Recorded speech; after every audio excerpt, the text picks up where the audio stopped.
ராமநாதபுரம் மாவட்டம் மண்டபம் அருகே உள்ள தேவாலை கிராமத்தில் இலவச சுனாமி வீட்டில் வசிக்கும் மீனவருக்கு மின் கட்டணம் 67,000 ரூபாய் வந்துள்ளதால் அதிர்ச்சியடைந்து அவர் ஆட்சியரிடம் புகார் அளித்துள்ளார்.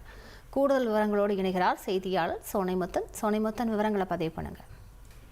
வணக்கம். அதாவது ராமநாதபுரம் மாவட்டம் வேதாளை பகுதியில் சுனாமி வீட்டில் வசிக்கும் மீனவர் ஒருவருக்கு வழக்கமாக 500 ரூபாய் வரக்கூடிய இடத்துல 67,000 இந்த மாதம் மின் கட்டணம் வந்ததாக அறிந்து போன அவர் தற்போது மாவட்ட ஆட்சியரை சந்தித்து புகார் மனு ஒன்றை அளித்திருக்கிறார். ராமநாதபுரம் மாவட்டம் மண்டபம் அருகே உள்ள வேதாளை கிராமத்தில் வசித்து வரும் மீனவர் ஷேக் ஜமாலுதீன்.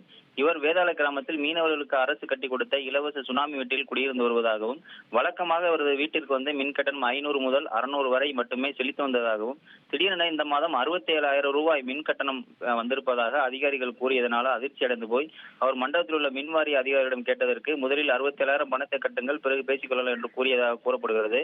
சாதாரண ஏழை மீனவனான நான் அரசாங்கம் கட்டி கொடுத்த இலவச வீட்டில் வசித்து வருகிறேன்.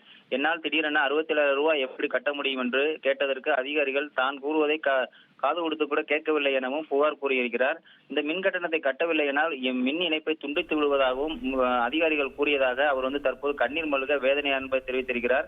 அரசாங்கம் வழங்கிய வீட்டில் குடியிருந்த ஒரு மீனவருக்கு 67,000 மின் கட்டணம் வந்ததை அறிந்து அதிர்ச்சி அடைந்து தற்போது அவர் மாவட்ட ஆட்சியர் அலுவலகத்தில் புகார் வழங்கியிருக்கிறார்.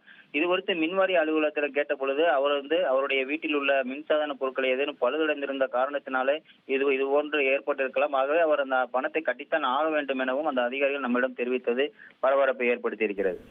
விவரங்களுக்கு நன்றி சோனைமுத்தன்.